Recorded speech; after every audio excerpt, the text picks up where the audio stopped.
Olá pessoal, tudo bem? Estou aqui para mais um devocional. Eu sou o Leandro e quero falar com vocês hoje a respeito do Dia do Senhor, né? Nós cantamos na igreja, nos alegramos cantando, acho que é a música do Asaf, né? A gente diz assim que o dia do Senhor chegou e damos até um brado de vitória, né? Ei, o dia do Senhor chegou. Mas o que é esse dia, né?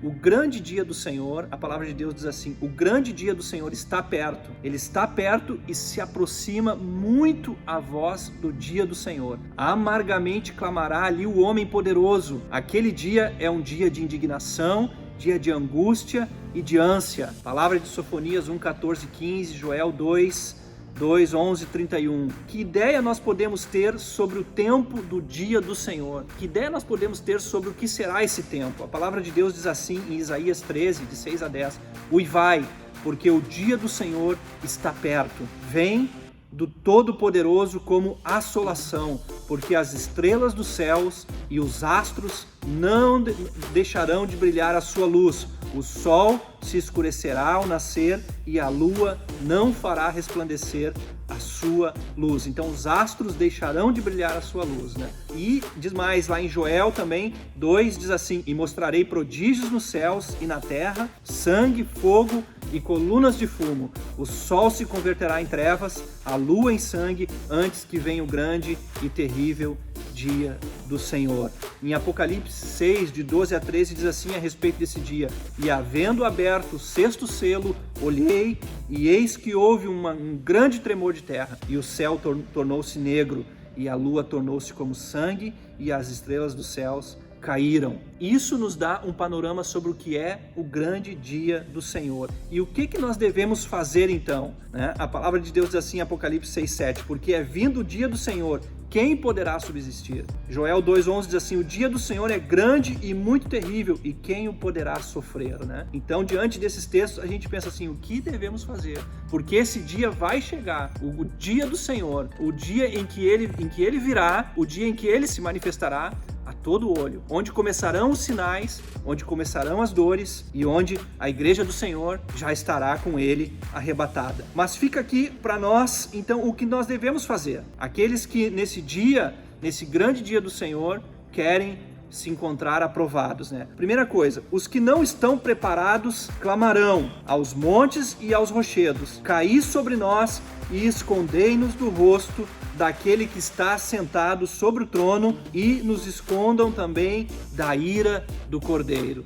Olha só, da ira do Cordeiro, né? Uma faceta sobre o nosso Senhor Jesus Cristo, que é amor, o nosso Deus que é amor. Mas nesse dia, aqueles que não estão preparados clamarão aos montes e aos rochedos, caiam sobre nós e nos escondam da face do Todo-Poderoso, daquele que se assenta no trono e da ira do Cordeiro. Está lá em Apocalipse 6, 15 e 16. E os que estão preparados, o que dirão naquele dia, né? Dirão o seguinte, Isaías 25, 9. Eis que este é o nosso Deus, em que aguardamos e ele nos salvará. Este é o Senhor e na sua salvação gozaremos e nos alegraremos. Para aqueles que estão preparados, Deus nos faz um apelo, nos chama a nossa atenção. Buscai ao Senhor, vós todos os mansos da terra, buscai a justiça, buscai a mansidão, porventura serão escondidos no dia da ira do Senhor. Está lá em Sofonias 2:3. Então nós que estamos preparados, nós que estamos salvos no Senhor Jesus, nesse tempo, a palavra de Deus nos diz, buscai ao Senhor, vós todos mansos da terra, busquem a justiça, busquem a mansidão, porventura serão guardados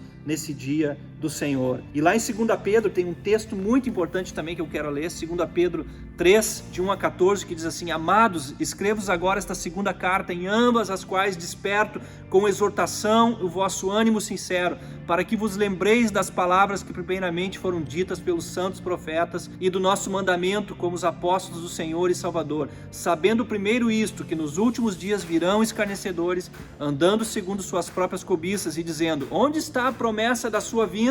Porque desde que os pais dormiram, todas as coisas permanecem como desde o princípio da criação. Eles voluntariamente ignoram isto, que pela palavra de Deus, já desde a antiguidade existiram os céus e a terra, e que foi tirado da água e do meio da água subsiste, pelas quais coisas pereceu o mundo de então, coberto com as águas do dilúvio. Mas os céus e a terra que agora existem, pela mesma palavra, se reservam como tesouro e se guardam para o fogo até o dia do juízo e da perdição dos homens ímpios. Mas, amados, não ignoreis uma coisa, que um dia para o Senhor é como 1000 anos e 1000 anos como um dia. O Senhor não tarda a sua vinda, o Senhor não retarda a sua promessa, ainda que alguns a tenham por tardia, mas Ele é longânimo para conosco, não querendo que alguns se percam, senão que todos venham a se arrepender. Mas o dia do Senhor virá como ladrão da noite, no qual os céus passarão com grande estrondo, e os elementos ardendo se desfarão, e a terra e as obras que nela há se queimarão.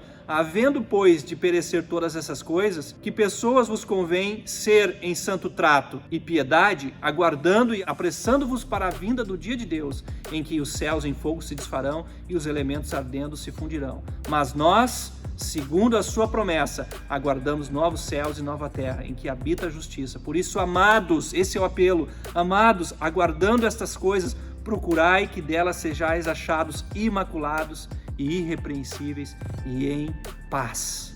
Amém? Então não pense que o Senhor tarda, não pense que o dia do Senhor está tardando. Não, o Senhor tem todas as coisas debaixo do seu controle. E para aqueles que não estão preparados, eu vou te dizer, hoje é o dia e hoje é o teu dia. Não espere chegar o dia do Senhor. O teu dia é hoje, o dia do Senhor ainda vai chegar. A palavra de Deus diz lá em Isaías 61, de 1 a 2, assim: o Espírito do Senhor Deus está sobre mim, porque o Senhor me ungiu para pregar boas novas aos mansos e enviou-me a restaurar os contritos de coração e proclamar liberdade aos cativos e abertura de prisão aos presos, e apregoar o ano aceitável do Senhor e o dia da vingança do nosso Deus. E lá em Lucas 4, 16, 21 diz assim: e chegando a Nazaré, Cristo chegando a Nazaré onde fora criado, entrou no dia de sábado, segundo o seu costume, na sinagoga, e levantou-se para ler. E foi-lhe dado o livro do profeta Isaías, e quando abriu o livro, achou o lugar em que estava escrito: o Espírito do Senhor é sobre mim, pois me ungiu para evangelizar os pobres,